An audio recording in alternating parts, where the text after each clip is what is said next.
በጊዜው የኃይለ ማርያም ስልክ የጌታቸው አሰፋ ስልክና የራሱ ስልክ ነበር። ኦፊስ ነበር። የራሱን ስልክ አንስቶ ደወለ። ጸጋዬን ሳገኘው ሎሬት ጸጋዬ ገብረመድህን ያየሁት ዕለት አላንስቶ ፍራንሲስ ነበር ያየሁት። ደንግጫለሁ። ላቭ ኢዝ ኖት ላቭ አንቲል ዩ ጊቭ ኢት አዌይ። ፔይንቲንግ ኢዝ ኖት ፔይንቲንግ አንቲል ዩ ጊቭ ኢት አዌይ። ህዝቡን አነቃብን። መንቃት አለበት ህዝቡ። የእውነት የምትገርም ከተማ ነች። ዛፍ ቆርጠው ሲጥሉ አይቼ ቪዲዮ ሰርቻለሁ።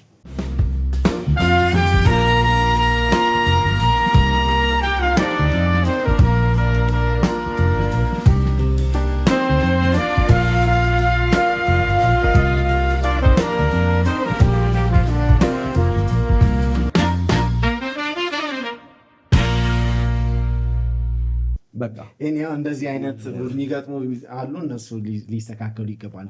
ወደ እንትን እንመለሰው። ቸሬ ማለት ስዕል፣ ግጥም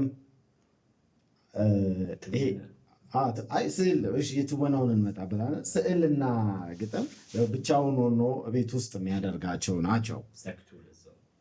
አንድ ላይ አይመጡብህም? አትጨነቅም? እስካሁን አላስጨነቅም። ተራም ተራ ነው የሚመጣው። አንድ ላይ መሀል ላይ ሊመጣ ይችላል፣ ግን አያስጨንቀኝም። የሚያስጨንቅ አይደለም እኮ የሚያስደስት ነው። የሚያስደስት እኮ ነው። በቃ ዋው ትላለህ። እና ደግሞ አንዳንዴ የሚገርም ነው የሚመጣው።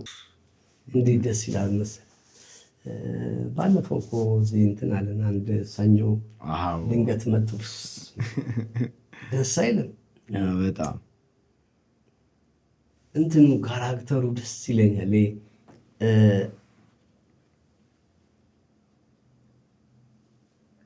እውነቱን ነው የሚከተለው፣ መከተል የሚፈልገው። እውነቱ ደግሞ ኃጢአት ነው። ግን ደግሞ ሌላ ትልቅ እውነት አለ። ያ ትልቅ እውነት እሱ የፈጠረው አይደለም። ነገሩን አያመልጥም። የሚያመልጠው አይደለም። ሰኞ ይመጣል። በቃ ሰኞ አለ ሁሌ። በሳምንት አንዴ ሰኞ አለ። በቃ አለቀ። ሰኞ እመጣለሁ ብለዋለች። ደግሞ ካለች አትቀርም። በጣም ባልመጣች እኮ ነው የሚለው። ባልመጣች የሰው ናታ። ባልመጣች በቃ እና በአሁኑ ሰኞ በሌለ የሆነ ታምር ተሰርቶ ተፈጥሮ ተዛብቶ በአሁኑ ሰኞ በሌለ ከውድ ቀጥሎ ማክሰኞ ባለ በቃ በዛ ደግሞ መልሶ ደግሞ እንዴ ለምን ይላል። እንዴ የሚገርም እኮ ነው። እንዴ ላልፈጠርኩት ጊዜ ነው የሚለው። ከእሷ ለይም ብዬ ጾም ጸሎት መያዜ ምናምን ነገር ይላል። መምጣቷ ውሻዬን ከሳት ይላል እኮ እንደው ያላበደ ውሻ ነክሷት ለምክንያት ይላል። ውሻም ሲናት ያላበደ በቃ አይመማት ነው። በቃ አይመማት እና ነክሷት ለምክንያት ያለመደባትን ለምን ቀረች ብዬ እኔም ብቀየማት አትቀርም ይላል። አትቀርም እንትን ጠብቃታለሁ እመጣለሁ ካለች አትቀርም ማንቃለን። እኔ ደስ ይለኛል። እንትን እቺ ቀጠረችኝ ልትመጣ ነው ሰኞ አለችኝ። ሰኞ መቼ ነው? ቀን እኮ አላውቅም። ዛሬ ቀኑ ማነው? እሑድ በሆነና ነገ ባደረገ እጠብቃታለሁ። እመጣለሁ ካለች አትቀርም አውቃለሁ። እና ስትናፍቀው ደግሞ የሚያወዳድርበት መንገድ እንዴት ደስ እንደሚል ትናፍቀኛለች። እንደ ልጄ የአንገቱ ስር ሽታ፣ እንደ ጨቅላ ልጄ የአንገቱ ስር ሽታ ትናፍቀኛለች። እንደ እናቴ ሳቅ፣ እንደ አባት ፈገግታ ትናፍቀኛለች። እንደ አብሮ አደጎቼ ልክ እንደ ሰፈሬ እንደሷ ማንወዱኝ ማንነት ሳፍቀር የሕፃን ልጅ የአንገቱ ሽታ በጣም ደስ የሚላል እና የሚለውን ሰምቷል። እንደ ልጄ እኮ ነው። እንደሱ ልጅ አለው። እሱ ልጅ እሱ ቤተሰብ አለው። እሷም ቤተሰብ አላት፣ ግን በቃ ያፈቅራታል እና እንዳትመጣ ነው የሚፈልገው። ከዛ መልሶ ደግሞ እንድትመጣ ይፈልጋል ላልፈጠርኩት ጊዜ። የሚገርም እኮ ነው።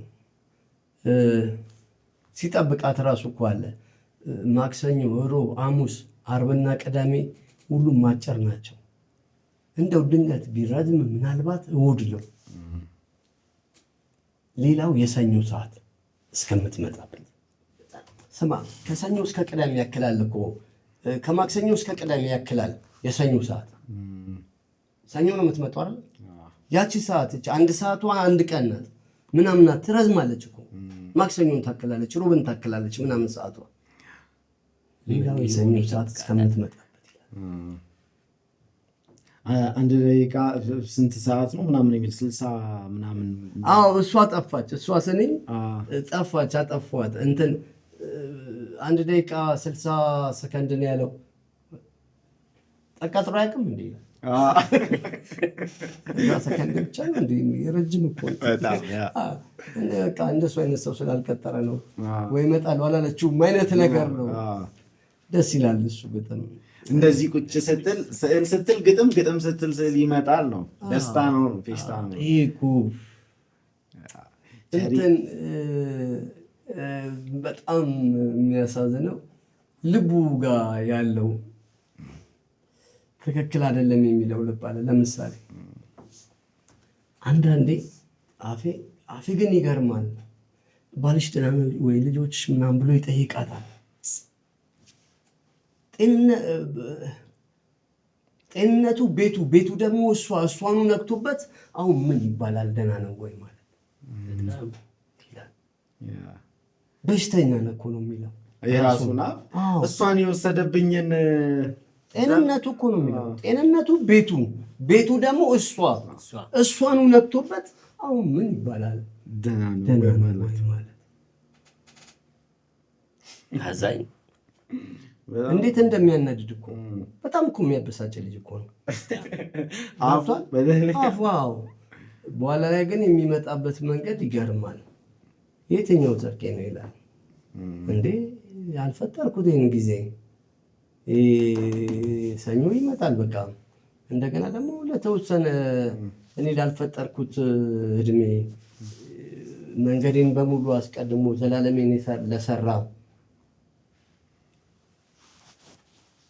እሱ ካሰበው እሱ ከሰራው ቀን ለማላልፍ ሰውዬ ምንድን ነው እንደዚህ መጨነቀኝ? ውሻ ይንከሳት። ሰኞ ቀኑ እለቱ እንትና ይባል አይለፍ እንዴ? ምን ቦታ ለምንድን ነው እንደምንጨነቀው? ምን አይልና ትጠብቃታለህ። እመጣለሁ ብላለች አትቀርም። ይህን ግጥም የጻፈለት የነበረው ደስታ በጣም የሆኑ ቀኖች አሉ። አይተህ ከሆነ ቸሬ የሆኑ ቀኖች አሉ ግጥም ጽፎ ወር ስዕል ስሉ አቤት ያኔ ነው ቸሬን ማየት። እኔ ደግሞ አንድ ቀን አጋጥሞኛል በስዕል ጉዳይ ነው እና በሰማይ ላይ ነው የሚሄደው እና እንደ ልጅ አድርጎት ነው መጥቶ የሚናገሩ ለአንተ እንትኑ ነው እኮ ነው። ያው እንግዲህ ስቱዲያችን አብሮን አሁን ነገራችን ቅርብ ለቅርብ ነው እና ትገባለህ። ማታ ስትወጣ አንድም ስራ አልሰራክም። እንዲሁ ዝም ብለህ የምትውልበት ጊዜ አለ ነው። ብዙ ጊዜ ትገባለህ፣ ምንም የለም። የሆነ ጊዜ ደግሞ አለ የልጆች ትምህርት ቤት ይረሳል፣ ሰዓቱ ያልፋል ምናምን፣ በቃ ሌላ ጉዳይ ይሆናል። ደስ ይላል። በምትነካው ነገር በሙሉ ደስተኛ ነው። እሱ ደስ ይላል። የሰው ለብዙ ሰዎች የምለዋለኝ የሰው ደስታ ጥረቱ ነው ይላል መጽሐፍ ቅዱስ። ውጤቱ ነው አይልም። እኔ ያው ብዙ ጊዜ ለልጄም ስመከር ለልጆቼም ፕሮሰሱ ውደዱ እላቸዋለሁ። ሂደት እዚህ ፕሮሰስ ውስጥ ነው ደስታ ያለው እንጂ ዋናው እባክህ ምናምን እየተባለ እንደምትሉት አሁን ብዙ ልጆች ትምህርት ምን ይሰራል ላይ ናቸው ስሜታቸው። በቃ እንትና እኮ ቲክቶከር ሆኖ እንደዚህ እንደዚህ እየሰራ ነው፣ እንትና እንደዚህ እንደዚህ ነው ምናምን ነው። የሆነ ነገር ስራ ቆይ ልጠይቀው እና ያችን ቁንጽል ነገር ነው የሆነ ነገር ለማወቅ እኮ ድሮ መጽሐፍ ቆይ መጽሐፍ ላንብበው እዚህ መጽሐፍ ላይ ታገኘዋለህ ሲባል ያንን መጽሐፍ ስታነበው የሚሰጥህ ያችን ፓርት ብቻ አይደለም፣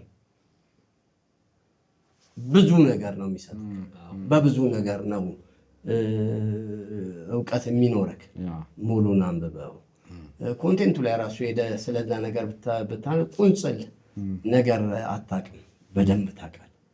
አሁን ስለሆነ ነገር ስጠይቀው ስለዛ ነገር ብቻ የሚነገር ካለ ስትጠየቅ እሱን ትናገራለህ እና እውቀት አይደለም። መጽሐፍ እንደዚህ ጓደኛዬ ሲነግረኝ መጽሐፍ ላይ ይወያያሉ ብዙ ጊዜ እና አንዱ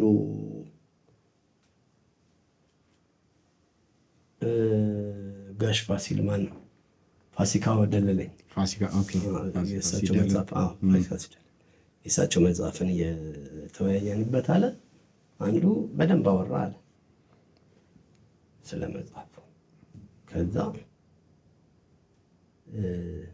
እየሰማሁት አንዳንድ ነገሮቹ እንትን አይደሉም ማለት ተያያዥነት የላቸውም። ከዛ ጥያቄ ጠየቁት አለ። አንዳንድ ጥያቄዎች ጠየቁት። ብዙዎቹ ነገሮች የታሪክን መጽሐፍ ስለሆነ እንትኑ በሌላም መጽሐፍ ላይ ስለምታገኘው ከዛ ነካካ እንጂ የእሳቸውን አልመለሰልኝ። ከዛ ስንወጣ ላናገር ብሎ አናገረኝ። እውነትን ነው መጽሐፉን አላነበብኩትም ማለት ለእንትን ሰጠሁት፣ አሳጥሮ ሰጠኝ፣ አጠሪ ሰርቶ ሰጠኝ እና እሱን ነው በደንብ ያነበብኩት።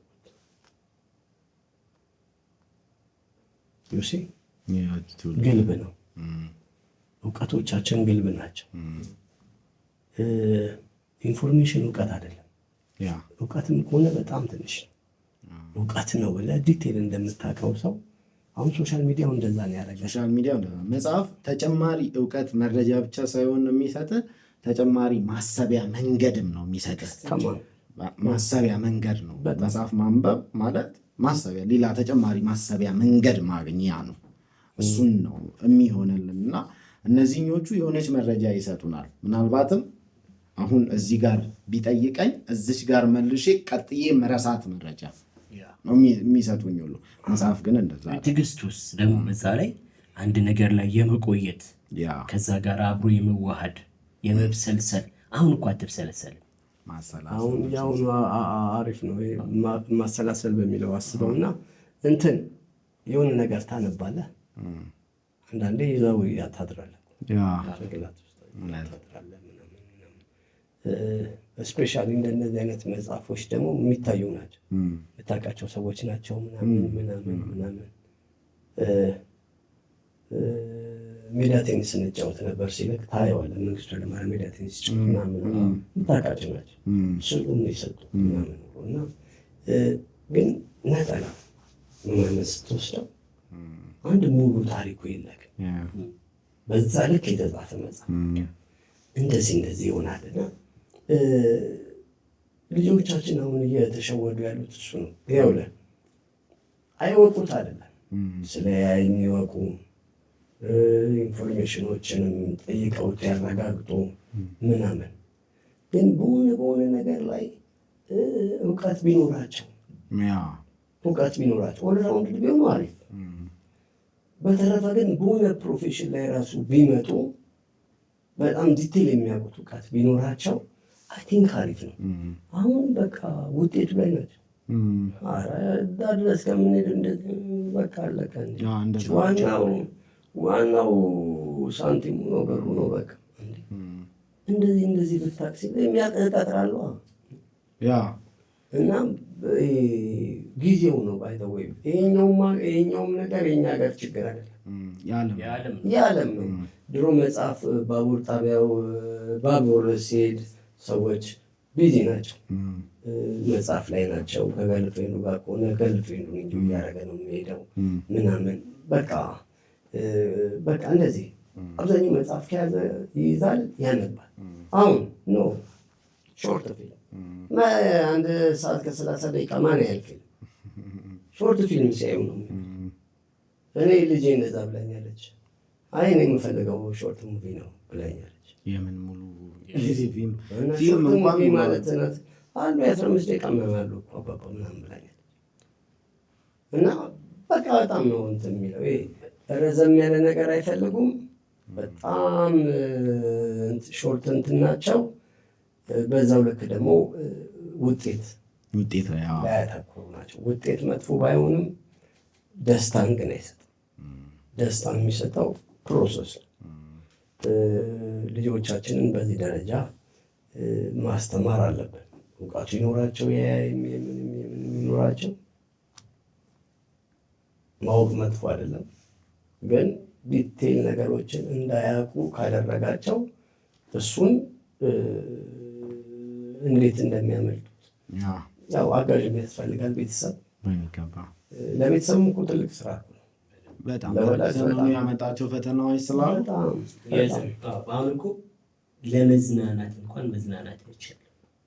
ራሱ ሊዝናና ሄደ ሰው ሰዎችን ለማዝናናት ስልኩን ነው የሚከፍተው ለመቅረጽ እንጂ ተፈጥሮ ሄዱ ስትላቸው አይሄዱም። እንዲህ ቦታ እንሂድ ወክ እናድርግ ስትላቸው አባባ ቤት ነው እኔ ምናምን በቃ ይዞ ሄዶ ቁጭ ብሎ እሱ ነው የሚጠይቀው ነገር ካለ ይጠይቃል፣ የሚያወራው ነገር ካለ እንትና ምናምን ብሎ እኩል ያወራታል። ምናምን የሚጠይቋታለች ጄሚኒ የ4 ዓመት ልጅ አለኝ። ታላቀቱ ውስጥ ታረጋይቶ ሊጠይቅ የሚፈልገው ሙዚቃ ነው ደግሞ እሱ ሊጠይቅ ይሞክራል። እና ወዴት እየሄደ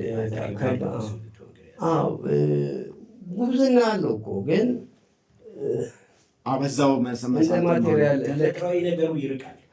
እንደ ማቴሪያል ቢጠቀሙትና ዲቴል እውቀት እንዲኖራቸው በሆነ ነገር ላይ ቢሆን እሱ አሪፍ ይመስለኛል። ለዛ ኪነ ጥበብ ያስፈልጋል።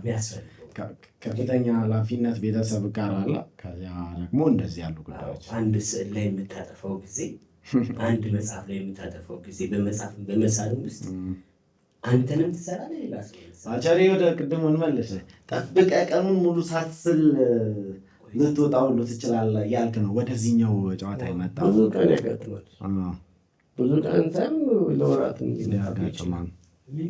ሽራውን እያየ ነው ከአጠገብ እዛው ከስቱዲዮ ለመውጣት ነው ዋናው። ከዚያ ግን እንደዚህ ሆኖ የሳልከውን ስዕል ለሰዎች አሳልፎ መስጠት አሳስቶ አያውቅም? እሱ የሁሉም እኮ ነው የሁሉም ሳሌ ማንም ሳሌ ስዕሉን ከሸጠ በኋላ ጥሩ ብር ማገኘ ምናምን ያው ብሩ ያልቃለች። ስዕሉ አጠገቡ ቢሆን ሊመርጥ ይችላል። ግን አንድ ነገር የተማርኩት እኔ አለ አልሸጥም ብያቸው አንድ ሰውዬን በጣም ስለሚያፈቅሩ ሰው ናቸው እና አንድ አባባል አለ ልንገርህ አሉኝ። ላቭ ኢዝ ኖት ላቭ አንቲል ዩ ጊቭ ኢት አዌይ፣ ፔይንቲንግ ኢዝ ኖት ፔይንቲንግ አንቲል ዩ ጊቭ ኢት አዌይ። የተሰጠህ ልትሰጥ ነው። ለአንተ ብቻ ልታስቀምጠው አይደለም የሰጠህ ግን ተሰጥቶክ ነው። እዚህ መስጠት አለብህ። የተሰጠህን እንድትሰጥ እኮ ነው የተሰጠህ። አንተ ታምነህ ነው የተሰጠህ። ምን ስለሆንክ ነው አንተ ራስህ ጋር የምታረግ? ባለቤት አለው ስዕሉ።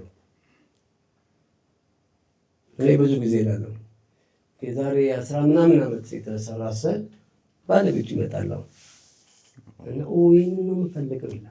በቃ የሱ ነው ባለቤቱ የሚነካው ነው ማለት ነው። የሚነካው ነው የሚወደው ይመጣና ይሄ ፔይንቲንግ ነው የምፈልገው ይላል። በቃ ባለቤት ነበር ማለት ነው። እሱ ነው የሚጠብቀው። ስለዚህ መስጠት ነው ያለብን። ይሄ ማለት ግን እንደኔ የእውነት አገሬ የኔ ስዕሎች ቢኖሯት ደስ ይለኝ። ብዙ ስዕል የቸር ያለኝ ብትል ደስ ይለኝ። በሆነ መንገድ ቸሬ ያልፋል። ምናልባት ሴትዮዋ እንዴት ናት አታልፍም። አረቄን አቀብለኝ አያልፍም። ባለቀኔ ጥሩልኝ አያልፍም። በቃ ብዙ ግጥሞች ላያልፉ ይችላሉ። ይሄ ገጣሚ ሳሊ ነበር ከተባለ ስዕሎቹ ይታሉ። ስዕሎች ሀገሪቱ ቢኖራት አሪፍ ነው። እንደሱ አስባለሁ። በምን አይነት መንገድ እንደሚደረግ አላውቅም፣ ግን ይሆናል። የአንድ ጊዜ እንዲህ ስትለም ሰምቼ ማቅ ይመስለኛል። እድለኛ ነኝ። ብዙ ጊዜ እንደውም ስዕሎች አይሰደዱም። እዚህ ነው ብዙዎቹ እዚህ ናቸው። አሁን እየተሰደዱ ነው፣ ግን አይሰደዱም። እዚህ ናቸው እና ደግሞ ቤቴም ብዙ ስዕል ብሔራዊ ሙዚየምም ስንገባ ብዙ ስዕሎችን እናያለን።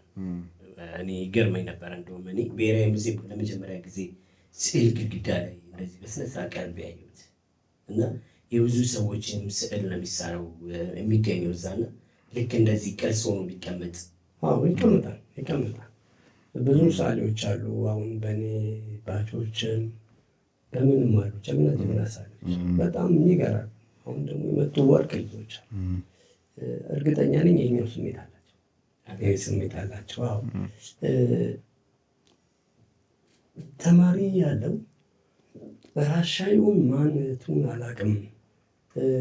የዜጎቿን ስዕል ከሌላ ሀገር እየተከራየች ታወጣ ነበር። እንደዚህ አይነት ስትሪ ስንቻ አክቹዋሊ ፈረንሳይም እንደዚህ ታደርጋለች ሰምቻለሁ። ፈረንሳውያን ሳሎች የሳሉትን ስዕሎች የተለያዩ ቦታ ያሉ ሰበስብበትን ሰብስበው እንትን ይላል። በቀለ መኮንን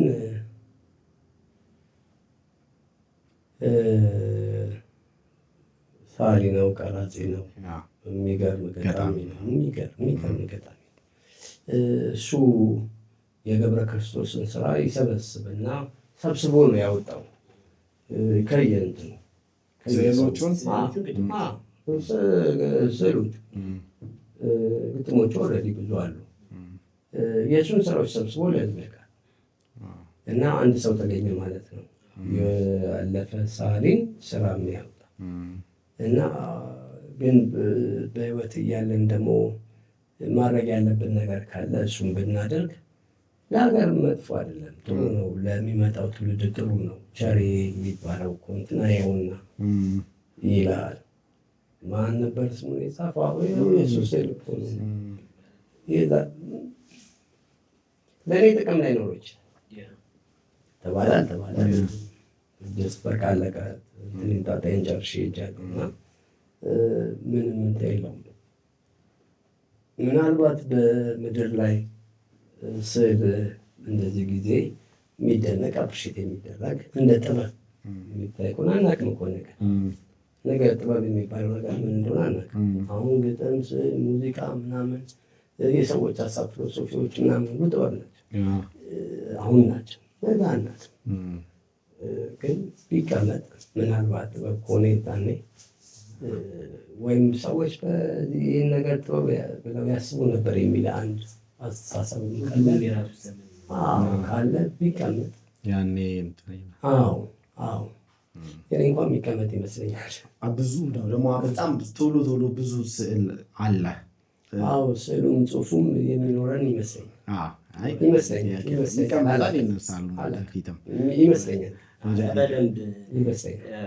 በደንብ ያንተን ስዕል የሚያከብሩ ያንተን ስዕል የሚወዱ ሰዎች እንግዲህ አንድ ልጅ እንኳን ከመሀል መንገድ ላይ እንኳን አግኝተው እንኳን ግጥምህን ካለለ ሰዎች ምን ያህል ፍቅር ውስጥ እንዳሉ ቆንጆ ነው። ቸሬ ሌላው ስለአንተ ሲነሳ ቸሬ የወዳጅነት የጓደኝነት ሰው ነው ብለውናል። አይ ቲንክ እኔም እንደዛ ይሰማኛል። ጓደኞች አሉት፣ ብዙ ጓደኞች የተለያዩ አይነት እና ደግሞ ያንን ያከብራል፣ ቦታ ይሰጣል። አሁንም እኛም የምናውቀው ሌሎች ሰዎችም ደግሞ ስለ ቸሬ ከጓደኞቹ ጋር የሚያሳልፈው ጊዜ ሁሉ አለው ምናምን አሉን እና እንደው ዲፋይን ሊደረግ የሚችል ነገር ነው። አንተ ጓደኝነትን ስታስበው ወዳጅነትን?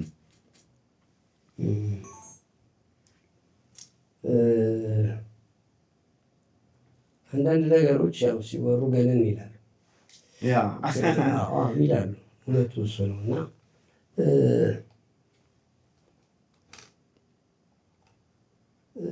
እንዳልኩ ነው። ፍቅር ይተኛል እና ወዳጅ ጓደኛ ምናምን አልተውም።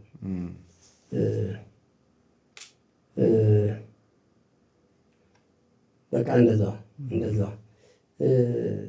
ግን ለምን መሰለህ ለምን እንደጠየኩ ልንገርህ እና የበለጠ አንተም ጉዳዩን እንትን ትለዋለህ። ይህን ለምን እንደምንጠይቀህ ገነን ይላሉ የሚለውን ጉዳይ ግን መታየት ያለበት ቆይ ለምን መሰለህ ዛሬ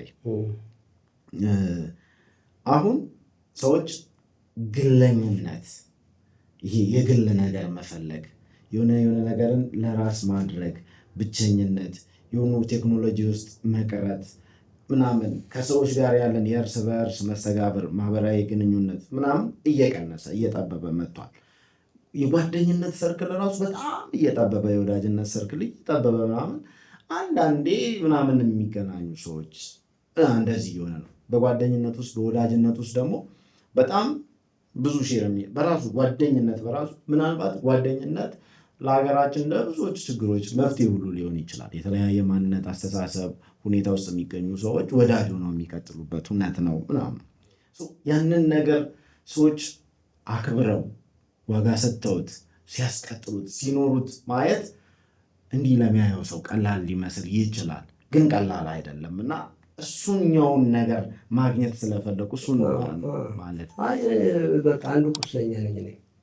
ይሄኛው ችግር ካለባቸው ሰዎች አንዱ ነኝ እንጂ አሁን እንዳላችሁት ጓደኛ ፈላጊ ምናምን በቃ ልክ ሀሳቤ ላይ ሲመጣ ደውልና ተናፍቃል አንተ ምን ሆነሃል ጠፋ ምናምን እላለሁ እንጂ እንደውም በእኔ ሰርቪስ ይቀራል። አሁን ጊዜውን ከመውደድና ለሌሎች ጊዜ ላለመስጠት የምታገልበት አለኝ። ትግል ነው። የሆነ ሰው ስልኩም እኮ አበላሽ ገብቷል። ታነሳና አማን ነው ሁሉ ሰላም ቤት ይመስገን ደህና ነኝ ቤት ሰላም ነው ይመች አለቅ አትሄድም። ደውለው እንገናኝ ምናምን ሲሉኝም እና ስቱዲዮ እንዲህ ቦታ ነኝ እና ምናልባት መሳንበላል ተነስቶ ሄዶ ከዛ ሰው ጋር ጊዜ ሰጥቶ እንደሱ አሁን ጊዜ የለም እንትንም የለም እኮ ለሪሰርተክ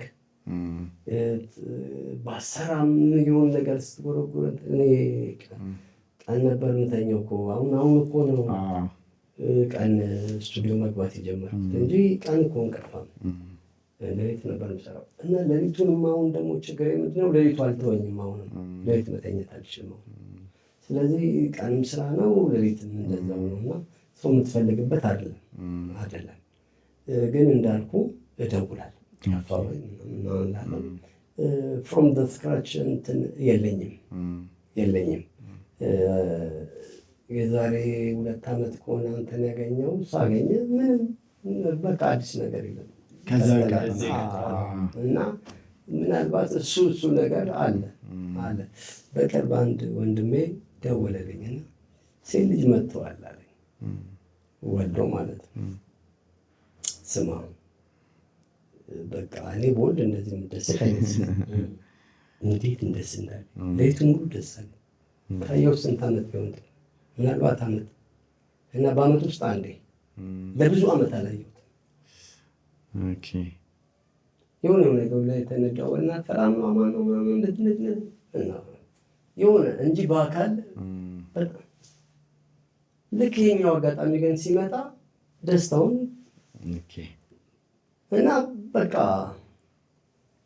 አልተለያየክም ማለት አልተለያየክም። ምናልባት ይሄን ነው ማለት ነው በጣም እንጂ ጊዜ ኖሮኝ ወይ ሰልፍሽ ሆኛለሁ።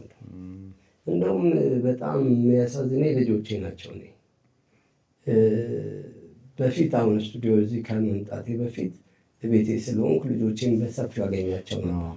ቤቴን ስቱዲዮ ቤቴ ስለነበር አሁን ልጆቼን አደርሳለሁ ትምህርት ቤት።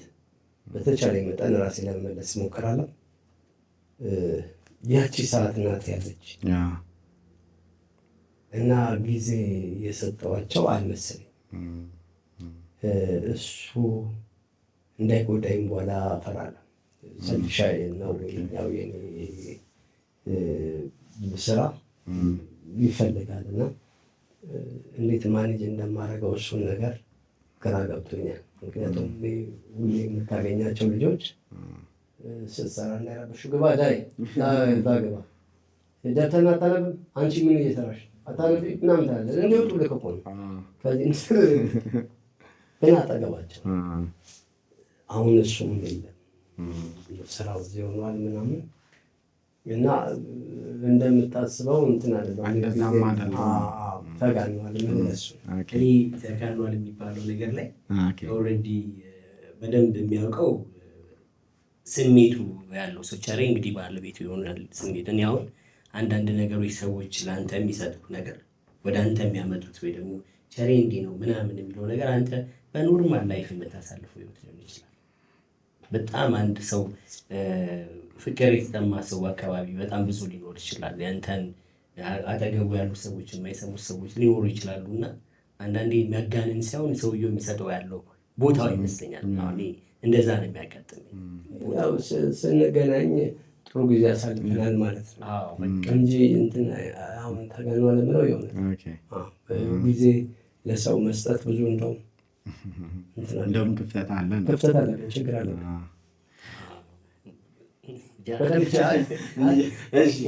ስለማውቀው ነው ችግር አለ።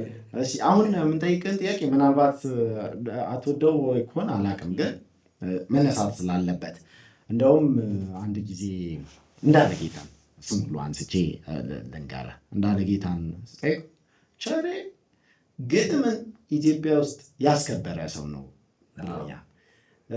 ምን ብሏል መሰለህ? ልንገርህ 50 ብር ለግጥም ተከፍሎ ሰው ግጥም እያነበበ 50 ብር ሰው ከፍሎ ገብቶ እንዲገባ አድርጎ ያደረገው ቸሬ ነው። ይሄ አሁን ቸሬ ሲነሳ ይሄ ሊነሳ ይገባል ብሎኛል። አንተ በአንድም በሌላም ምክንያት ይሄ ጉዳይ ሲመጣ በጣም ምቾት የሚሰጥ እንዳልሆነ አውቃለሁ። ግን ያንን ለምሳሌ ፕሮሰሱን ግን ብናወራው እኔ ደስ ይለኛል። አንተ ጃዝን ትወዳለህ፣ ከዛ ግጥም ራሱ ከጃዝ ጋር ሊሆን ይችላል ብለህ ያሰብክባት አጋጣሚ ጃዝና ግጥም አብረው መሆን ይችላሉ ያልክበት፣ ከዛ ይህንን ደግሞ ወደ እንትን ያመጣበት ወደ ሰው ያመጣህበትን ሂደቱን ብትነግረን እኔ ደስ ይለኛል። ደስ ይላል። እኔ ደስ አይለኝም። ተወራ ብዙ ተወራ ጥቅም የለውም። ትልቁ ነገር አሪፉ ነገር ምን መሰለህ? አዲስ ነገር አልተፈጠረም። እንዴት ብዙ አገር ላይ የሚሰራ ያለ ነገር ነው። እዚህ ሀገር ላይ ሌላ ቦታ አይተኸው ነው? የሆነ ቦታ ፊልም ላይ ያለ ምናምን ላይ በደንብ አለ። አዲስ የመጣ አይደለም። አሁን እንደውም በብዙ ሀገሮች ፕሮሞት እየተደረገ በጣም መድረክ እያገኘ ከተነሳ ላይ ቃል እንደ ሀሳብ ልለምችለው ስፔሻሊ ለባለስልጣኖቻችን ልናገር የምፈልገው እርግጠኛ ነኝ ያዳምጡኛል። በአንድ ወቅት ተከለከለ።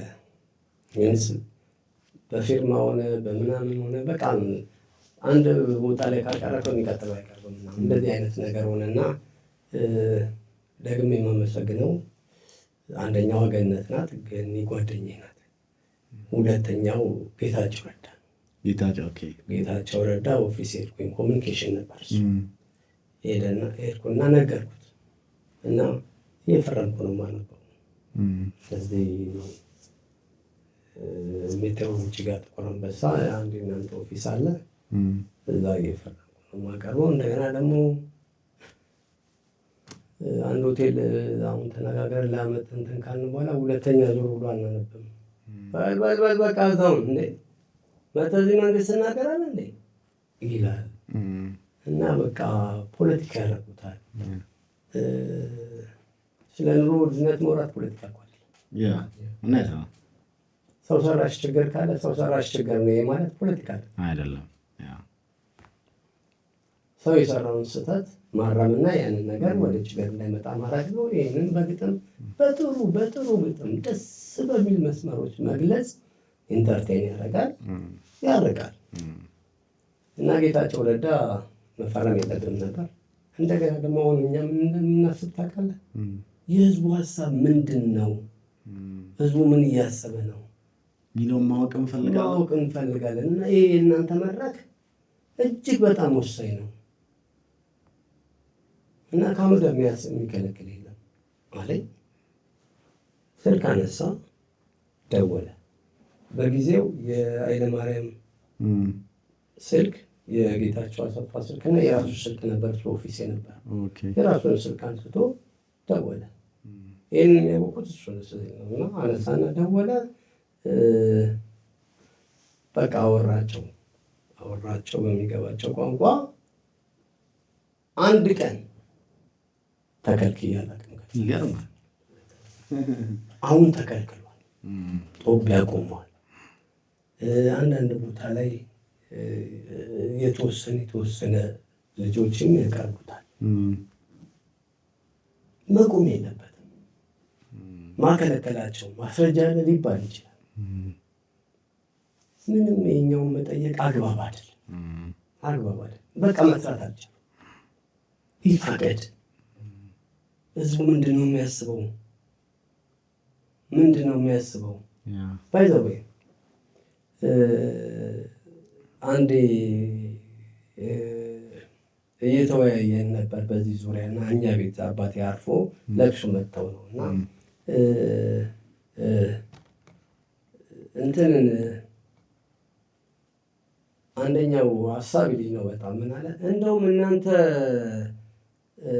ያው እየተናገራችሁለት በጥበብ በመልክ በቃ በጣም ደስ በሚል ኢንተርቴን በሚያደርግ ምናምን መንገድ እየተናገራችሁለት ሰው አጨብጭቦ ይወጣል። ተናገር እንዲህ እኮ አለች ምናምን እያለ በቃ ፎይ ብሎ ይገባል። እና እንትን ልታረጉት ነው፣ ሰውን እንዳታሰንፉት፣ አሰነፋችሁት። ተናገረልኝ አይነት ነገር ነው የሚለው። የእናንተን እንደዛ ያለ ይችላል። የእውነት አሳሳቢ ነው ያለው እንደ ሀሳብ ስታየው። ኦኬ፣ ስለዚህ ጭቆናን ተሸክሞ ሊኖር ነው ማለት ነው። አንተ እየተናገርክለት ጭቆና እያጨበጨበ ነው። ግን አንድ ሌላው ድኖ ነው የሚሄደው። መንግስት ይሰማል። እቺ ሀሳብ አገኘች፣ ህዝቡ ተሳስቷል፣ እኛ እያደረግን ያለ ነው እንደዚህ ነው። ካልተሳሳተ ደግሞ ይህን ነገር መስራት አለብን፣ ማስተካከል አለብን። እንዲህ ነው ማለት ያለበት። ህዝቡን አነቃብን፣ መንቃት አለበት ህዝቡ። ህዝብ እንዲነቃ መንግስትም ስራ አንዱ ነው። የነቃ ህዝብ ማስተዳደር አይሻልም? የነቃ ህዝብ ማስተዳደር አይሻልም? ሊሞግተኝ የሚችለው ስሳሳት ምን ነካ ምናምን የሚለኝ አይሆንም። ዝም ብለህ የጓየ ሰበሰብክ አይሆንም። እነዚህ ግጥምን በያዝ መድረኮች ምናምን አይጥፉበት ነው። አይጥፉ። ከኢንተርቴንመንቱ ሌላ እውነት አለ። በጣም ትላልቅ እውነቶች በስነ ጽሁፍ ውስጥ ያልፋል። ይህንን ለባለስልጣኖቻችን መንገር አይጠበቅብንም። ያለፉበት በቃ ይፈቀድ። ህዝቡ ጋር ያለው ነገር ምንድን ነው ይበሉ። አይከልከል። ለምን ይከለከላል እንዴ? እንትን ድሮ ባንዱና እኔ ልንግባባ አልቻለም። ግጥም በጃዝ ስንሰራና ግጥሙ እየተወደደ መጣ እና ባንዱ ደነገጠ እና የባንዱ ሜምበሮች ምናሉ እኛ ጃዝ ባንድ ነን። ጃዝ ባንዶች ብዙ ጊዜ ዘፋኝ ማጀብ አይፈልጉም በጊዜው የነበረው እና የራሳቸው ነው። በቃ ሙሉ ጃዝ ነው።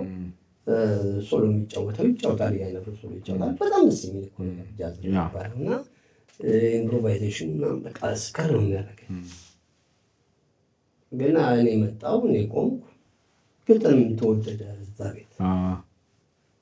ከዛ እኛ እንደዚህ ነው ሀሳባችን አይሆንም ማለት ከዚህ በፊት ሌላ መድረክ ላይ ተናገርኩ መሰለኝ። አይ በቃ የቀረ ግጥም ምናምን እሺ አልኩኝ። እሺ አልኩና ቀረሁ። ከዛ ቤቱ ትንሽ ሞላ ያለ መሙላት ጀምሮ ነበር። መጠጥ እየጠጣ እኮ ነው ግጥሜን የሚሰማኝ እና እንትን ማለት ጀመረ፣ መሙላት ጀመረ።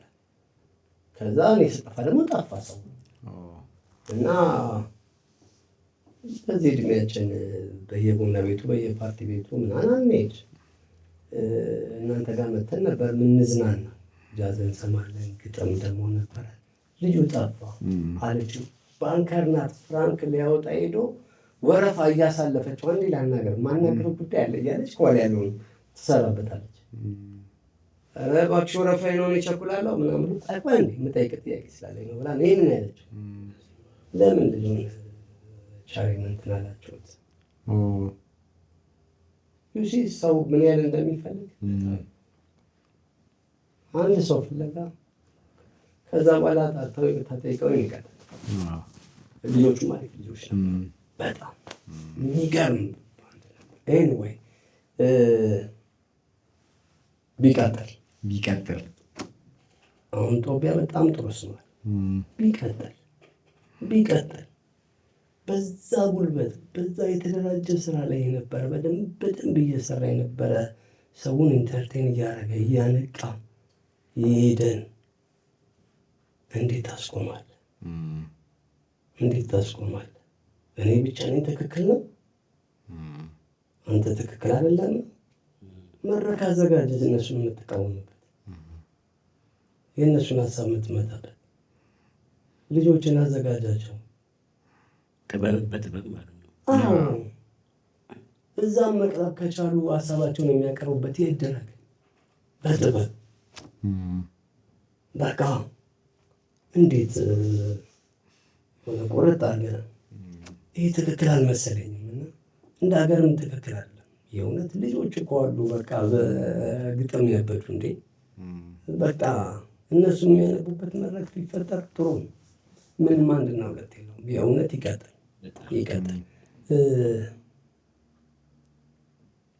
እንደው መተባበር ነው አሪፍ። አዳራሽ በነፃ የሚያገኙበት አዳራሾች አሉና አድዋ አዳራሽ አለ፣ አሁን ብዙ አለ። በቃ የመንግስቱን መፍቀድ ነፃ ኑ ስሩ፣ እንኩ ሪዝነብል ሁኑ፣ አሉባልታ ተዉ። ጭብጨባ ብቻ አይነት ፍለጋ የመጣ ግጥም ድሮ ነቅለን እናውጣ ነበር። የጭብጨባ ግጥም ያስተውቃል ባኬኛንተ እንዲጨበጨብ ከትልቆቹ እስከ ትንሾቹ እናስናት ነበር እና ሪዝነብል የሆነ ምክንያታዊ የሆነ ነቀፋም ካለ በጥበብ ነው የሚነገረው፣ ደስ በሚል ነው የሚነገረው እና ቢፈቀድ መልካም ነው። አለመፈቀዱ ሀገር ይጎዳል፣ እናንተንም አይጠቅም። ሰዎች እፎይ የሚሉበትን ነገር ሲያጡ እፎይ የሚሉበት መንገድ ምናልባት የመራራ ሊሆን ይችላል እና ይሄ ሀሳባቸውን የሚያወጡበት የሚናገሩበት መንገድን ማዘጋጀት አሪፍ ነው። እገለዋለሁ ያለ አይገለም፣ ዝም ያለው ነው የሚያስፈራ። ስለዚህ የሚናገርበት ምንም እንትን የለውም፣ ይወጣለታል። ይቅርታ እና እንደዛ ቢሆን አሪፍ ነው። ባይቆም በዚህ ደረጃ መልሱን መልሰን ብንዘለው ሌላውን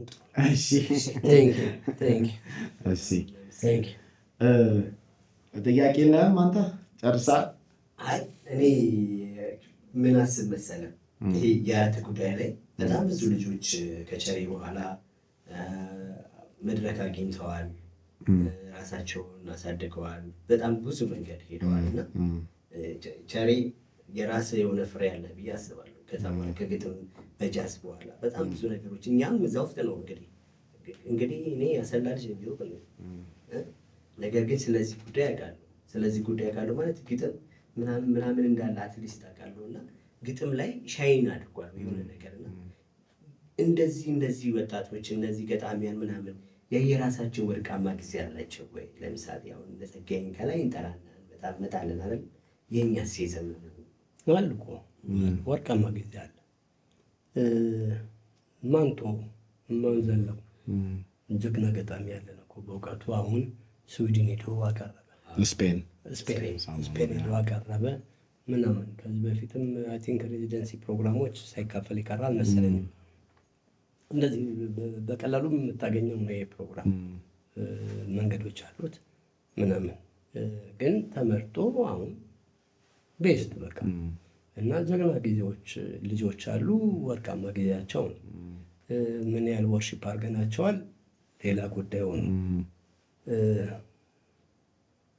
አነሰም በዛ በዚህ ዘመን ውስጥ የተወሰኑ ገጣሚዎች የተወሰኑ ደራሲዎች አሉ ምንም ይሄ ዘመን ላይ አንሳትም እና ወርቃማ ጊዜዎች አሉን ማለት ነው። ምን ያህል እንደመለስኩልህ አላውቅም። እንደዛ እኔ ግን እስካሁን ወርቃማ ጊዜ ላይ ወርቃማውን ጊዜ እየኖርኩት ነው። አሁንም ነኝ እኔ። ሰው ግጥም ያሰክረኛል እኮ እኔ እንደ አሁን ያሉ ግጥሞችን ትሰማላችሁ? ማይ ጋድ አንዳንድ እኮ ያስደነግጣል። ሴቶች መጥተዋል። በፊት ሴት 2 ምናምን ነበር የምታውቀው። አሁን ብዙ አሉ እና አንዳንድ ጩጬ ናቸው የምትላቸው ልጆች ከየት እንደሚያመጡት ስማ። ግጥም ያንተ እንዳልሆነ የምታውቀው በዛ ነው።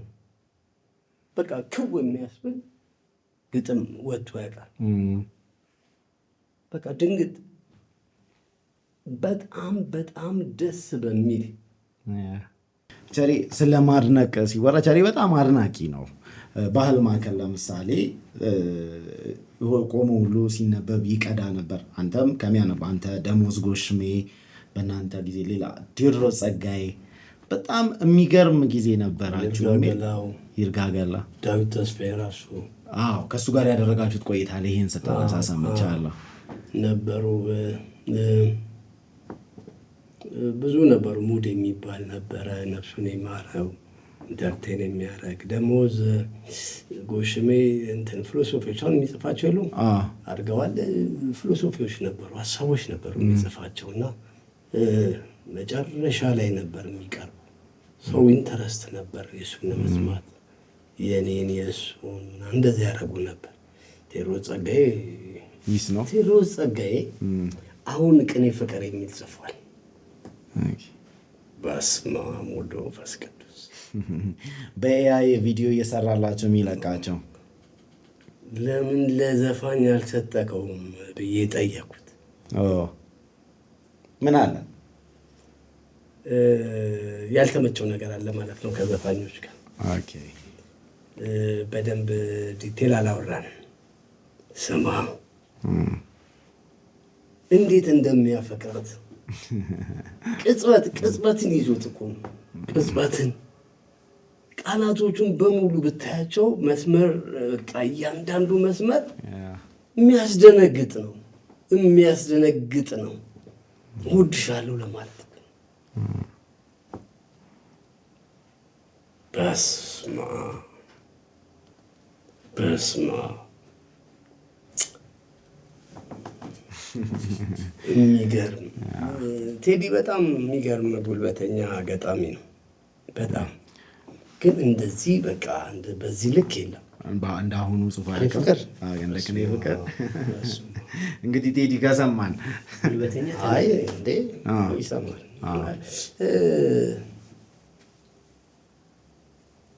እኛ አለመታደል ሆኖ አልቻልንም።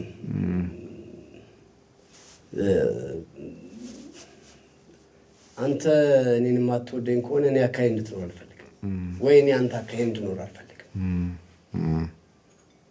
መሸሽ ነው የምፈልገው። አንተም ማሸሽ ነው የምትፈልገው እንጂ አሁን እንደው አገር ሰላም ሆኖ የእውነት ደግሞ ነቃ ያለን ህብረተሰቦች ሆነን ቢሆን ቴዲ እኮ እዚህ ሆኖ መናገር የሚችለውን ነው እኮ እዛ ውጭ የሚናገረው። ቢፈቀድ ሪዝነብል የሆነ ምክንያታዊ የሆነ ትችት ቢፈቀድ እንዲህ ብላል ተብሎ ሰው ባይታሰር በሀሳቡ ያስሩኛል ብሎም ባይፈራ። ፍርሃትን የመሰለ ክፉ ነገር የለም። ክፉ በጣም ክፉ ነው። ክፉ በጣም ክፉ ነው ፍርሃት። መንፈስም ነው። ይጋባል። አንተ ፈርተህ ሌላውን ታስፈራራበታለህ። አንተ ተው እባክህ እንትናን አጣይም እንዲህ እንዲሆነው እኮ ነው የወጣው ያስፈራራል። እንዲህ ታስረን እንዲሆነን የሚልም ይመጣል። እርግጠኛ ነኝ የሆነ ጊዜ ይኖረናል ሰዎች በሀሳባቸው የማይጎዱበት ምክንያታዊ ሲሆኑ የማይጎዱበት። ይህንን ሀገር የሆነ ጊዜ እኛ ባናየው ልጆቻችን ያውታል እንጂ ትንሽ መሰለ ገጣሚ ያጣን። ደግሞ ጎበዝ አያሲም ነበር አይደል? ይከሸክሻል አይደል? መስመሩን አይስተውም። እንደዚህ አይነት መስመር ላይ ሰባተኛው አካባቢ እንደዚህ ያልከው አሁን ለላይኛውም ሆነ ለታችኛው ምን ድጋፍ አለው? ኖረ ነው ይቀራል ይልክ ይችላል። መስመሩን አይስተውም። የማይጠቅም ነገር ካለ ይሄ ነገር ምን ማለት ነው? እንደው ቃላት ሙሉ ለመሰቀል ለመቀርቀር ነው ወይስ ምን ብለው ሚችል በቃ በደንብ ነው። እና ለሰማው ሰው ደግሞ የሚጠቀምበት ነበር። በጣም በቃ አይዘልክም ነበር። ጥሩ አያሲ ነበር።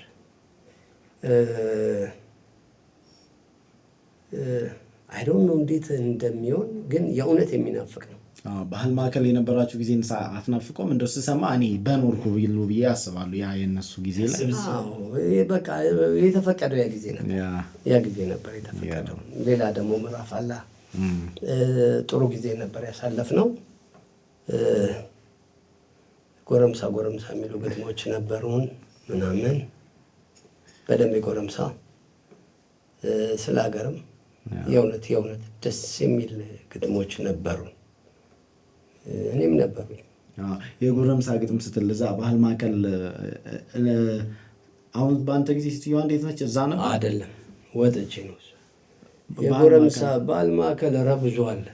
አሁን የምታስታውሰው የለም? እንትን ይከብዳል። ግን ያው የእውነት ኃጢአት እንስራ እኮ የተጻፈው ባህል ማዕከል ነው። ኃጢአት እንስራ ህሊናም እዛ ነው ምናምን እሱም ብሎ ህሊና እዛ ነው። ብዙ ግጥሞች ነበሩ እዛ። ደስ የሚለኝ ግጥም ፊጋ በሬዎች የሚል አንድ ግጥም ነበር። እባክህ ማስታወስ ከቻልክ። 4 ስንኝ ናት። የሆነ ብጥብጥ ሲነሳ አሁን ስጠይቁኝ ነገሮች ገነን እንደሚሉት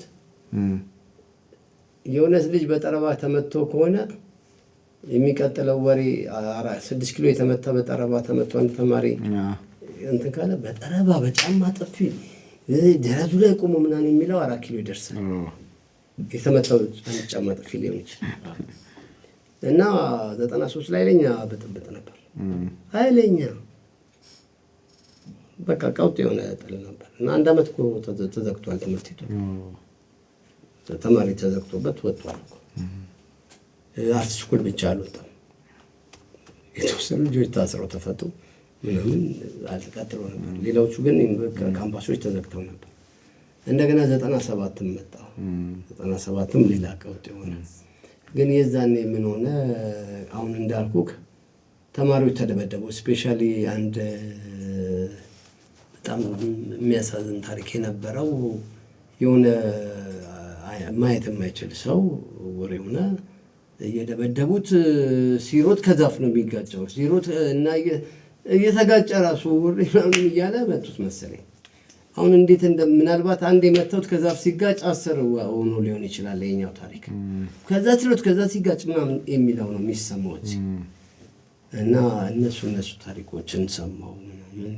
የሆኑ ሴቶችም ትንሽ ተጎድተው ነበር፣ ከፎቅ ላይ የሚወደቁ ምናምን ነበሩ እና የዛኔ የጻፍኳት ናት። ፊጋ በሬዎች በአንድነት አስደንብሯቸው የወፍ ፉጨት በማሳው ላይ ሳለ ሰብሉ ሳይታጨድ ወቆታሉ ትላለች። በጣም አሪፍ እንትን ፉጨት በሬ ያስደነብር፣ ግን ያፏጩት ወፎች ናቸው እና ሳይታጨድ ወቆታሉ።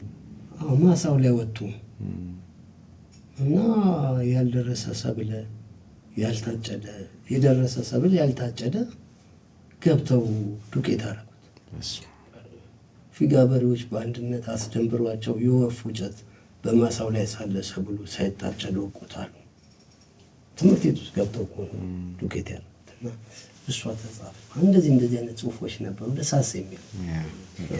እንደው አሁን ካለው ገጣሚዎች ልክ ቸሪ አንተን ሲያዩ ሲያገኙ የሚሰማቸው ስሜቶች አሉ። በጣም እኔ እዛ አካባቢም ስለሆን ቸሪን ማግኘት በራሱ ሆን ቸሪን እናገኘዋለን። ቸሪ ስንል ቸሪ እዚህ ነው ቸሪ ያለ ምናምን ይሉናል እና ይሄ ነገር እኔ ያስገርመኛል።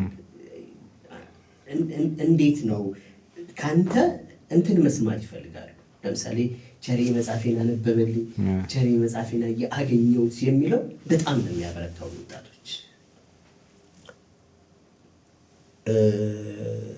ጸጋዬን ሳገኘው ሎሬት ጸጋዬ ገብረመድህን ያየሁት ዕለት አላንስቶ ፍራንሲስ ነበር ያየሁት። ደንግጫለሁ፣ በጣም ደንግጫለሁ።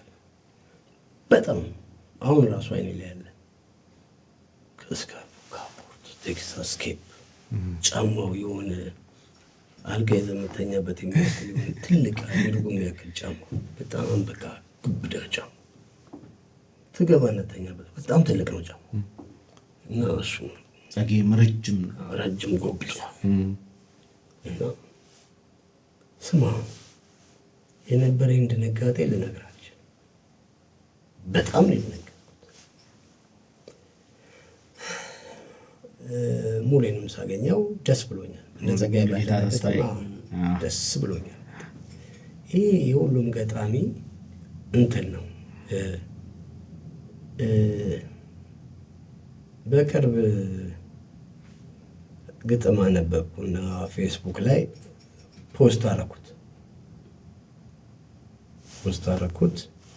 ከዛ ሐዋሳ ሄጄ አይቆ አካባቢ ነበርኩኝ እና 2 ልጆች መጡ። ፊታቸው በቃ አምፖል ሆኗል፣ በርቷል። ቸሬ ምናምን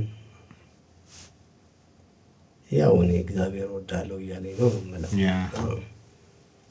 ፖስት አረክልኝ ግጥሜን አለኝ። ዋት ግጥሜን ፖስት አረክልኝ፣ እንዴት ደስ እንዳለኝ አለኝ። እና ጥሩ ጽፍ ያለው ማለት ነው አንተ ፖስት ካረከው አይነት ነገር እና ያው እኔ ደስ ሲለኝ ማንም ግጥም ይሁን በቃ አደርጋለሁ። ስዕልም እንደዛው እና እነዚህ ስሜቶች ቀላል አይደሉም። አሁን አንተ የምትናገራቸው የምትጠይቀኝ በዚህ ደረጃ ነኝ ብዬ ባላስብም እግዚአብሔር በቃ ወዶኛል ማለት ነው። የእውነት ወዶኛል ማለት ነው። ሰዎች እኔን ሲያዩ ደስ ካላቸው ምናምን ይሄ እኮ ቀላል አይደለም። ይሄ ስሜት እኮ ቀላል አይደለም። የእውነት ቀላል አይደለም። በቃ ከባድ ነው በጣም። ሌላው ነገር ደግሞ ነፃነትም ይነሳል። እንደ ልብ እንዳትሆን ምናምን ሁሉ ዘበኛ ነው የሚሆነው ነው እኮ እና ሰው መሆንን እንዳይረሱት ለማስታወስ ነው። አሁንም ምለው ሰው ነኝ፣ የምትወዱኝ ሰው ነኝ። ሰው ያጠፋል፣ ሲያወራ ይሳሳታል ምናምን እና ስንወደው ደግሞ እስከዚህ ነገሩ ብንወደው አይደል እንደዛ አሪፍ ነው። ሌላም ሰው የምናከብራቸው የምንወዳቸው አርቲስቶችን እንደዚሁ ብናደርግ አሪፍ ነው ብዬ አስባለሁ። እግዚአብሔር ይመስገን። እኔ እድለኛ ከሚባሉት ሰዎች ውስጥ መደባሉ ብዬ አስባለሁ። በተለይ ልክ እነ ቸሪ እነ ጸጋዬን እንደሚያገኙት እንዳዩት አያሙልኝ እንደሚያዩት ብዙ ሰዎችን ባገኛቸው ባያቸው ብዬ የምመኛቸው ሰዎች አሉ። አሁን ደግሞ እንደዛም ደግሞ የምናገኛቸው ሰዎች አሉና እኛም መባረክ ነው። እግዚአብሔር ነው የፈቀደልን። ደስ ነው። በጣም ነው እግዚአብሔር ያክብርልኝ። የመጨረሻ ጥያቄ ነው። ቸሪ ከዚህ በፊት ብዙ ቦታ ስላነሳኸው ነው ያላነሳንብህ። በእውነት ስለሳቸው ብታወራልን ብዙ ደስ ይለን ነበረ። ስለ አባትህ እኔ የሚገርሙኝ በቃ እንዲህ ስሰማቸው የሚገርሙኝ በቃ ግጥም። እሺ ጽሁፍም እንደ ጻፍክ አውቃለሁ። የሆነ ጽሁፍም ከዚህ በፊት እንደ ጻፍክ ግን አሁን አሪፍ ግጥም ጽፌያለሁ። እስቲ እሱን አንብብልና በቃ እሱን አንብበን እንደውም ብንላይ ጥሩ ነው። እሺ በዛው የሚሳረጉዋለሁ አንዳንዴ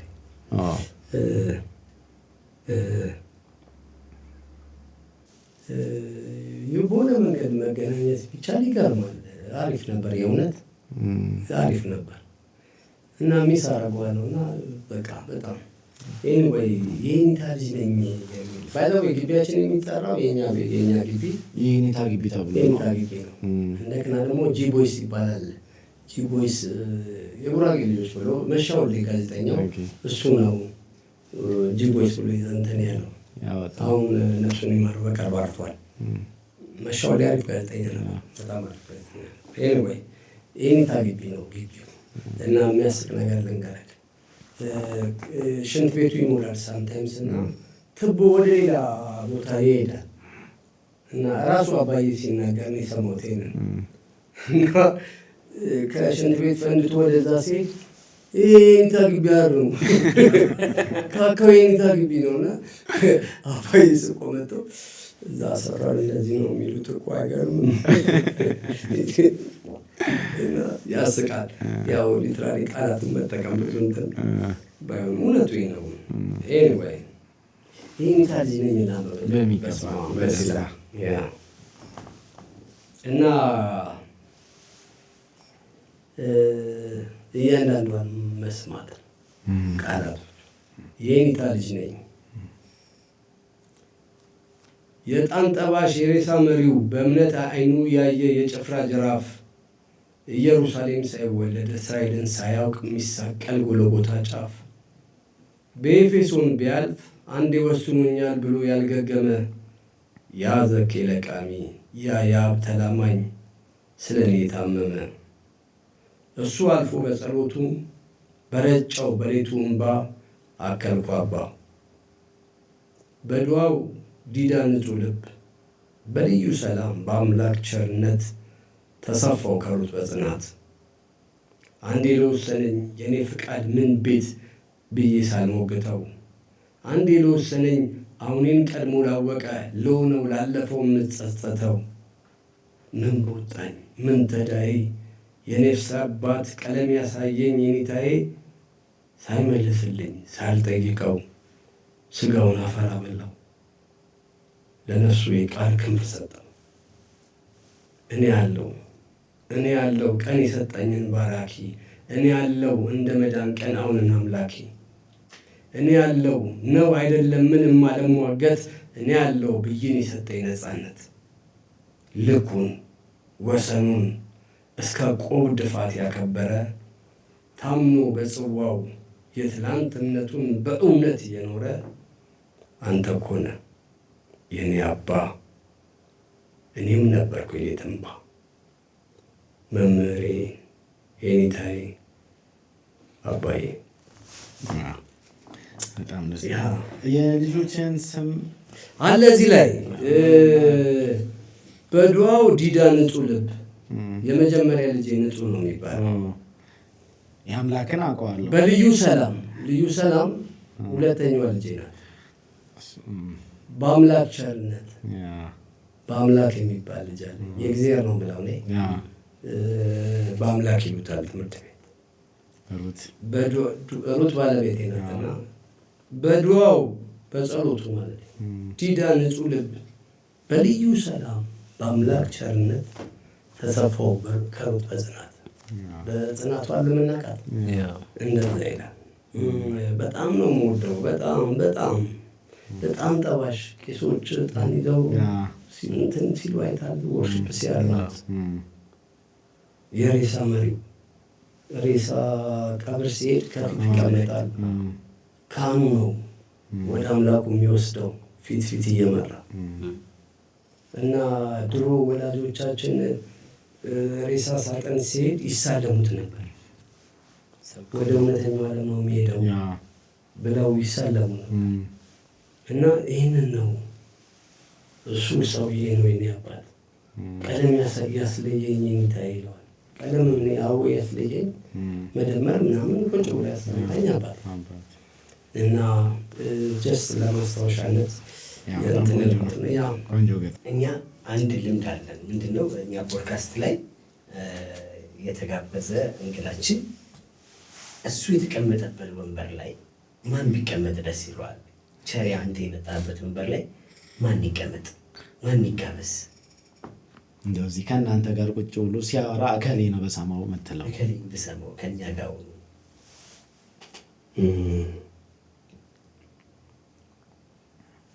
ሁሌ ባወራው ማይደክመኝ አለ ሰው ሁለት ሰዎች፣ አንደኛው እንዳለጌታ ከበደ ነው፣ ሁለተኛው ቢኒያም ወርቁ ነው። እና ስለምንም ነገር ሲያወሩ ስሩ ጋር ነው የሚሄዱት። ይኸው ይሄ ነገር እንዴት መሰለ፣ በዚህ ጊዜ እንትና እንዲህ ጽፏል፣ እንትናም ከሱ ተመሳሳይ ጽፏል፣ ታሪኩ የተደረገው እንደዚህ ነው ብለው አንተ የጠየቀው እኮ እዚህ ጋር ነው። ስሩ ጋር መጥተው ነው የሚያብራሩት። እንትና ጽፏል በዚህ ደረጃ እንትናም ጽፏል ምናምን ብሎ ነው ሁለቱም የሚያወሩት። እና አይደክመኝም፣ ሁለቱም ጋር ስገናኝ አይደክመኝም። እስከ ምናምኑ አይደክመኝም። ሚንስ በቃ ደስ ብሎኝ ነው የምንለያየው። እና ሙሉ ናቸው። ሲጣመም ራሱ ታሪክ ሲጣመም በአካ የተሳሳተ ነው የጻፈው። ምን ይቀባጠራል እንትን ላይ እንትን ብሎ አይደል እንዴ እሱ ራሱ። እንደገና ደግሞ እንትን ላይ እኮ ረስቶት ነው እንጂ እኮ እንዲህ ጽፏል ምናምን ይላል አለው። በቃ ዶክመንት በደንብ አላቸው። እና እንደዚህ አይነት ሰው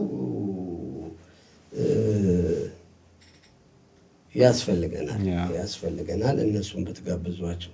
እንደ አስተያየት ግን ከኪነ ጥበቡ ከዚህ ከአርት ውጭ ያሉ ሰዎች አገር በደንብ የሚያገለግሉ ዋጋቸውም ከፍ ያለ ሰዎች አሉ። መምህሮች አሉ ብርቅ የሆኑ በየውጭ ኮሌጅ በዩኒቨርሲቲዎች እየሄዱ ለአንድ ዓመት ለምናምን አስተምረው የሚመጡ መቆየት የማይፈልጉ አሉ። አገራቸው ላይ መስራት የሚፈልጉ ባለውለታ ናቸው እነዚህ ሰዎች።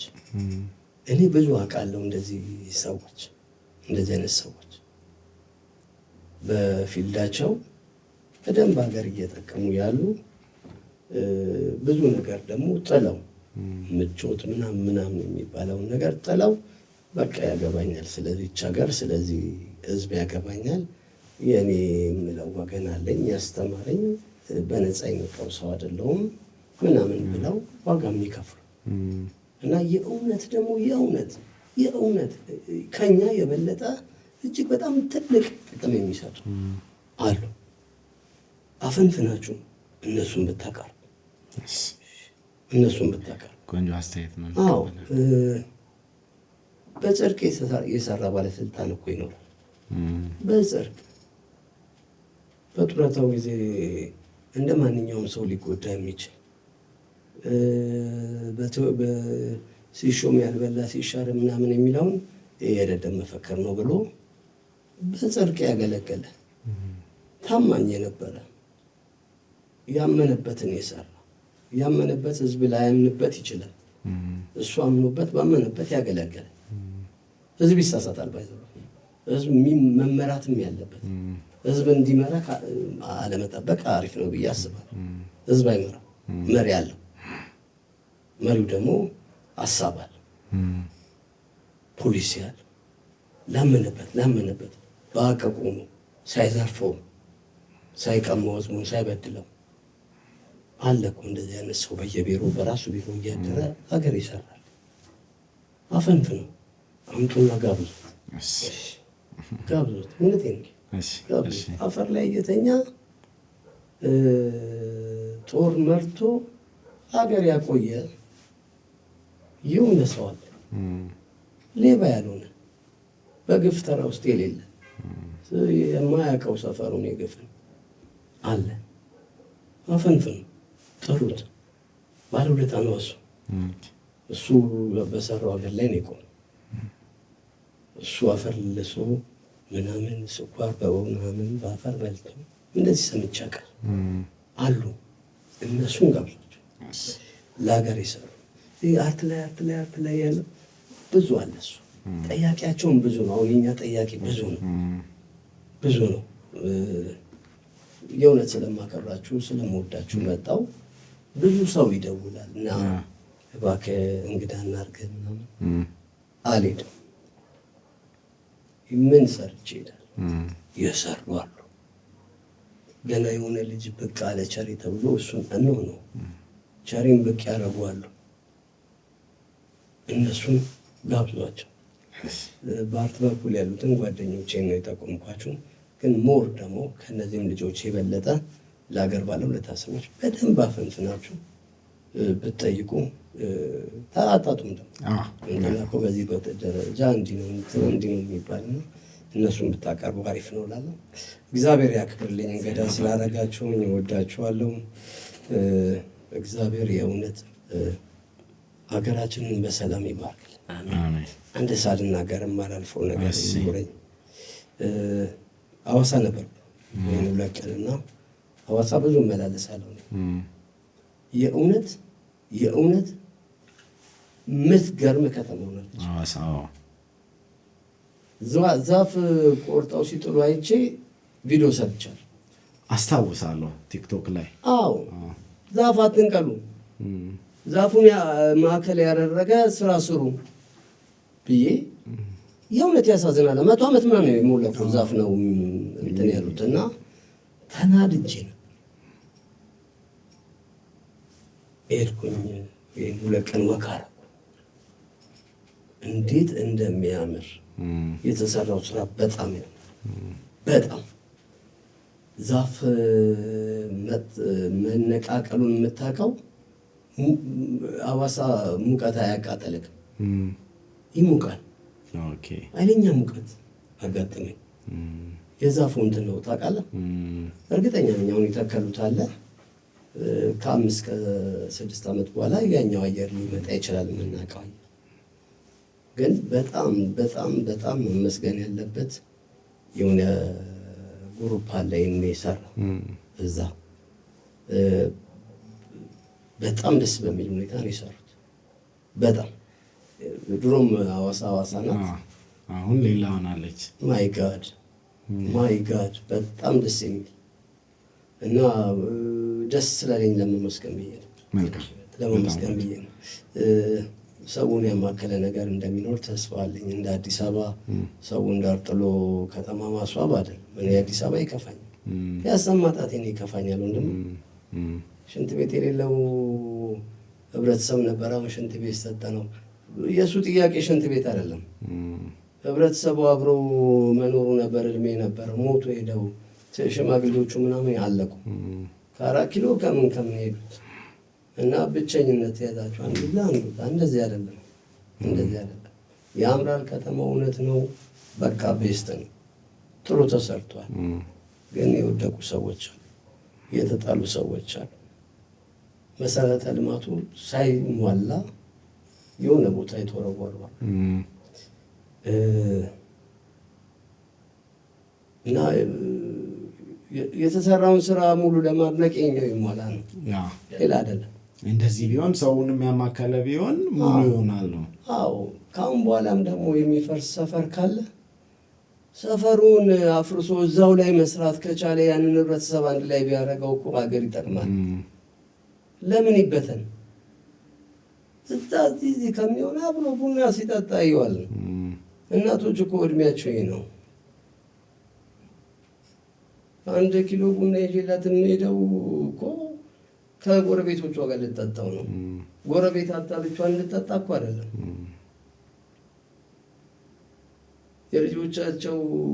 ልጆች የእናታቸው ደስታ እኮ ዙሪያቸው ያሉት ነው።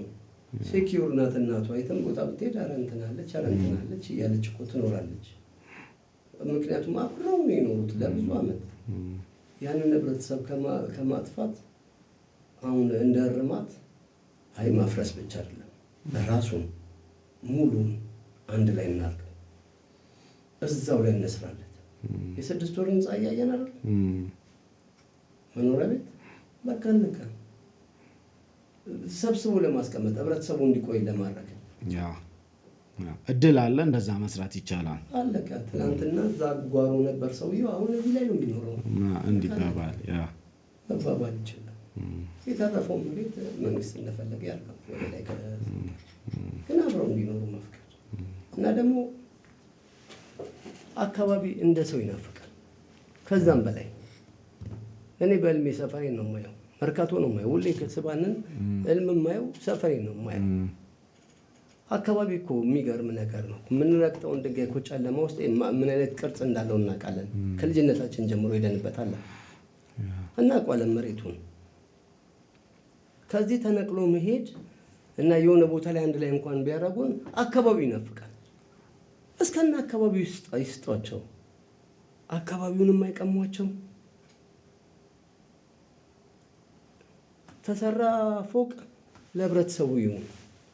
አሁን እንዳልኩ ጓሮ የነበረው ሰውዬ እዛ ጋር ገባ እኮ ወይ እዛ ገባ ይባል ቡና ይጠራል።